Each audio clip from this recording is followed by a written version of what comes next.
Welcome to sauce TV. నేను మీ అభిషన్. మానవ సంబంధాలు రోజు రోజుకి అంతరించిపోతున్నాయా అంటే జరుగుతున్న సంఘటనలు అవుననే సమాధానం ఇస్తున్నాయి. ఎందుకంటే ఒక భర్తని ఒక భార్య హత్య చేయడం, ఒక భార్యని ఒక భర్త హత్య చేయడం, తల్లిదండ్రుల తర్వాత ఆ బాధ్యత పోషించాల్సినటువంటి మేనత్త మేనరుడి కాలు విరగొట్టడం. ఈ వీడియోనైతే డాక్టర్ గారికి చూపిస్తేనే డాక్టర్ గారు చూడలేని పరిస్థితి. అటువంటి దారుణమైనటువంటి సంఘటనలు అయితే రోజు రోజుకి వెలుగు చూస్తున్నాయి. మరి ఇటువంటి సంఘటనలు ఎందుకు జరుగుతున్నాయి అనే విషయంపై మనతో మాట్లాడేందుకు సీనియర్ గైనకాలజిస్ట్ డాక్టర్ యశోధర మనతో ఉన్నారు. వారితో మాట్లాడదాం. నమస్తే మేడం. నమస్తే. మేడం, వీడియో కూడా చూశారు మీరు. సో రోజు రోజుకి జరుగుతున్న ఇన్సిడెంట్స్ చూస్తే చాలా దారుణంగా తయారైపోతున్నాయి. అసలు ఈ పరిస్థితి ఎందుకు వస్తుంది? వాళ్ళకి ఫ్రస్ట్రేషన్, డబ్బు మీద మోతాదు మించిన మమకారం పెంచుకోవడం వల్ల ఇప్పుడు ఈ ఇన్సిడెంట్ అయితే మాత్రం డబ్బు మీద వాళ్ళు మోతాదు మించి మమకారం పెంచుకొని, సో దానికి ఇవ్వలేదో ఏదో డబ్బులు గొడవలతోటి ఫ్రస్ట్రేట్ అయ్యి అట్లా చేస్తారు. ఫ్రస్ట్రేట్ అయినా కూడా పసిబిడ్డని అట్లా చేయడం అనేది వాళ్ళకి సమ్ సైకియాట్రీ ప్రాబ్లమో ఏదో ఉండాలి, కానీ నార్మల్ వాళ్ళకైతే ఇట్ ఈస్ ఇంపాసిబుల్. ఫస్ట్ బిడ్డని చూస్తే ఎలాంటి వాళ్ళైనా సరే, వాళ్ళకి ఎవరికైనా సరే ముద్దు చేయాలనిపిస్తుంది. సో అట్లా పసిబిడ్డకే ఇంజరీ చేశారు అంటే అది ఎంత ఎనిమీస్ అయినా సరే, వాళ్ళు పసిబిడ్డను చూసినప్పుడు ఎంత ఎనిమీస్ పిల్లలైనా సరే మనకు అన్నీ మర్చిపోతాం. వాళ్ళ ఎనిమిటీతో మనకు పర్లేదు, బేబీని ముద్దు చేయడము అని అంత ఇష్టం ఉంటుంది. సో అట్లా వాళ్ళకి సైకియాట్రీ ప్రాబ్లమ్నే ఉండాలి. సో మొన్న సియా సంబడి ఆ అమ్మాయి చంపేసిన దాంట్లో కూడా చూస్తే అనిపిస్తుంది, అసలు వాళ్ళకి హ్యూమన్ వాల్యూస్ కాదు, అసలు నొప్పి అంటే ఏంటోనో, కష్టం అంటే ఏందో వాళ్ళకి తెలీదా, లేక అసలు ఏ విధంగా పెరుగుతున్నారు, వాళ్ళు ఎట్లా పెరిగారు. సో అసలు పక్కన వాళ్ళ గురించి ఆలోచించే పని లేకుండా స్వార్థం అనే దాంట్లో అంత కూరుకుపోయారా. అసలు వాళ్ళకి పక్కన వాడికి ఇట్లా మనం ఇవ్వడం వల్ల ఆ ఆనందం ఎంత వస్తుంది అనే ఆనందాన్ని ఎప్పుడు వాళ్ళు ఫేస్ చేయలేదు. సో ఇప్పుడు ఎవరికైనా సరే అవసరంలో ఉండే వాళ్ళకి మనం ఇదిగో అది తీసుకో అని మనం ఇచ్చామంటే ఆ ఆనందాన్ని వర్ణించేదానికి వీల్లేదు, అంత ఆనందం ఇస్తుంది. సో అట్లాంటి పరిస్థితి అయితే వీళ్ళు ఇట్లా చేస్తున్నారు అంటే వాళ్ళకి అసలు తెలియదు, షేరింగ్ అనేది తెలియదు. అసలు వాళ్ళు హ్యూమన్ బీయింగ్స్ లాగా పెరగట్లేదేమో, ఒక ఎంతసేపు నేను నేను నేను నేను అనే దీంట్లోనే పెరుగుతున్నారు ఏంటో మరి. అంటే భర్త, ఒక భార్య భర్త మధ్య నూరేళ్ల బంధం అంటారు. అటువంటి బంధాలు కాలు రాస్తున్నారు. ఇటీవల చూసాము, పెళ్ళైన భర్తను వదిలేసి 3వ రోజే లాడ్జ్ లో ఒక అమ్మాయి దొరికింది. సో ఇటువంటి పరిస్థితులు కుటుంబాలకు ఆ విలువ ఇవ్వకపోవడం వల్ల, అంటే ఇవ్వకపోవడానికి కారణం ఏంటి? కుటుంబం వ్యవస్థని అంత నిర్లక్ష్యం చేయడానికి కారణం ఏంటి? ఎందుకు ఈ విధంగా చేస్తూ ఉన్నారు? ఇప్పుడు మగవాళ్ళని ఏంటంటే తరతరాలుగా వాళ్ళకి ఆడవాళ్ళ మీద అరాచకత్వం చేయొచ్చు, భార్య మీద, అంటే అందరి మీద కాదు, చెల్లెళ్ళ మీద అమ్మల మీద కాదు, భార్య మీద అరాచకత్వం చెయ్యొచ్చు, అది మా జన్మ హక్కు అన్నట్టు చాలా పాతుకోబోయింది. సో ఈ కాలంలో అది తగ్గుతున్నా సరే అది ఇంకా పాతుకునే ఇంకా ఉంది. అది ఆ టెండెన్సీ వల్ల వాళ్ళు ఆడవాళ్ళని హింసిస్తున్నారు అనే కాన్సెప్ట్ అయితే ఇప్పటి వరకు అర్థమైంది.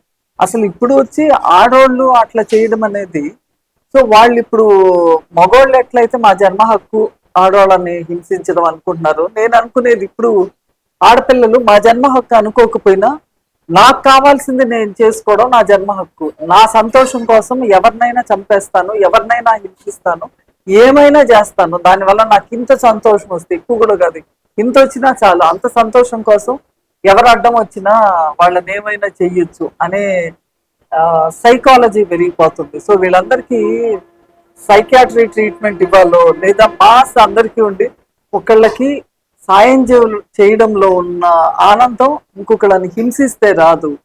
సో ఇవి చేయడం వల్లనే ఆనందం ఉంటుంది అసలు అనే కాన్సెప్టే క్రియేట్ చేయట్లేదు. ప్రాబబ్లీ స్కూల్ డేస్ నుంచి కూడా అసలు ఇచ్చి చూడండి. సో ఇప్పుడు మన పిల్లలైనా కూడా హక్ చేసుకుంటే ఆ వచ్చే ఆనందమే వేరు. డెలివరీ అయిన వెంటనే మేము వీలున్నంత వరకు బేబీకి ఆక్సిజనేషన్ అది బాగుందంటే ఒకసారి వార్మర్లో పెట్టేక ముందు మదర్ టచ్ ఇస్తాము. సో మదర్ ఎంత హ్యాపీగా ఫీల్ అవుతారు. ఫాదర్, కొంతమంది ఈ మధ్య ఫాదర్స్ కూడా ఎమోషన్స్ ని వాళ్ళు అంచుకోవాలని చూస్తారు, అంచుకోలేక ఏడుస్తున్నారు వాళ్ళు అంత ఆనందాన్ని అనుభూతి. సో ఈ ఆ బంధము, ఆ బాండింగ్ అనేది అది పూర్తిగా తగ్గిపోతుంది. అంటే ఇటువంటి సంఘటనలు మనం స్కూల్స్ లో కూడా మీరు అన్నట్టు కొంతమంది ఆయాల దగ్గర చూస్తూ ఉంటాం, పిల్లల్ని ఆయాలు కొట్టడం చేస్తున్నారు. చేస్తూ ఉన్నారు. ఇప్పుడు ఎవరిని నమ్మరు ఇటువంటి పరిస్థితుల్లో, తల్లిదండ్రులు తప్ప మిగతా వాళ్ళు. అంటే చూడాల్సిన చిన్నాన్న తల్లిదండ్రులంటే కూడా కావచ్చు, తండ్రులు మేనత్త హింసించిన కావచ్చు, పిల్లలు తల్లులు ఉన్నారు, హింసించిన పిల్లలు, తల్లులు తల్లులు హింసించిన పిల్లలు అదే కూడా ఉన్నారు. ఈ ఉన్నారు. పరిస్థితులు ఈ విధంగా, అంటే మానవ సంబంధాలు ఈ విధంగా మారిపోతున్నాయి కదా, ఎక్కడ మార్పు వస్తే బాగుంటుందంటారు ఈ వ్యవస్థలో? అసలు స్కూలింగ్ స్టేజ్ దగ్గర నుంచి వాళ్ళకి ఎడ్యుకేషన్ లో ప్రాబబ్లీ వాళ్ళకి చేంజెస్, అన్నిటికంటే ఇంపార్టెంట్ హ్యూమన్ రిలేషన్, మన వాళ్ళు అనే ఆ ప్రేమ, బాండింగ్, ఫ్యామిలీ బాండింగ్, దీంట్లో ఇంకేది ఇంపార్టెంట్ కాదు. సో అసలు అదొకసారి వాళ్ళు ఎంజాయ్ చేయడం మొదలు పెడితే, నాకు ఎంత ప్రాక్టీస్ ఉంది, నేను ఎంత పెద్ద డాక్టర్ని, ఇవన్నీ అసలు ఇంత. సో హౌ హౌ మచ్ నాకు నా ఫ్యామిలీ నాతో ఉంది అనే ఆనందం చాలా ఎక్కువ. ఆనందంతో కంపేర్ చేసింది అసలు ఏమీ లేదు. అది ఆ చిన్న కాన్సెప్ట్ చిన్న హృదయాల్లోనే అర్థమయ్యేట్టు చెప్తే ప్రాబబ్లీ నెక్స్ట్ జనరేషన్ అన్నా బాగుంటారేమో అనిపిస్తుంది. సో ఇటువంటి అంశాలు పాఠ్య పుస్తకాల్లో వస్తే బాగుంటది.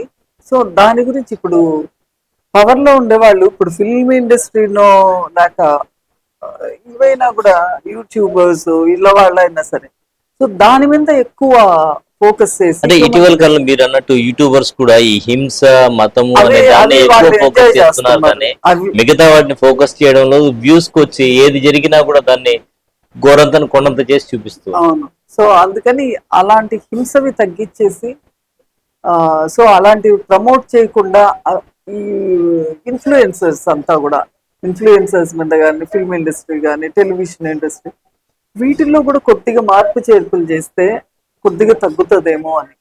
లేకపోతే ఇప్పుడు మనం అడపాదడప ఏదో స్టేట్ లో ఒకళ్ళని చూసాము, సో ఎవ్రీ 100 మెంబర్స్ లో ఒకళ్ళని చూసే పరిస్థితి ఇదే కంటిన్యూ అయితే ఇంకొక 100 years లోపల ఎవ్రీ 100 మెంబర్స్ లో ఒకళ్ళు అలా సైకోలు తయారవచ్చు. సో అందుకని అలా కాకుండా కాపాడాలంటే మనం ఇప్పటి నుంచి కూడా జాగ్రత్తలు తీసుకోవాలనిపిస్తుంది. Thank you madam. సో మొత్తానికి మేడం గారు చెప్తున్నది ఏంటంటే, సోషల్ మీడియా పుణ్యమ కావచ్చు, అంటే యూట్యూబ్ కావచ్చు, సో ఇన్ఫ్లుయెన్సర్స్ వల్ల కావచ్చు, హింసాత్మక వార్తలను ఎక్కువగా ప్రసారం చేయడం వల్ల కావచ్చు, ఈ ధోరణి మరింత పెరిగిపోతుంది. పాఠశాల విద్య నుంచి, పాఠశాల స్థాయి నుంచి ప్రేమ, వాత్సల్యానికి సంబంధించి, మానవ సంబంధాల విలువలకు సంబంధించి పాఠాలు నేర్పిస్తే బాగుంటుంది. వచ్చే జనరేషన్ లో అయినా మార్పు వస్తుందని తెలియజేస్తున్నారు.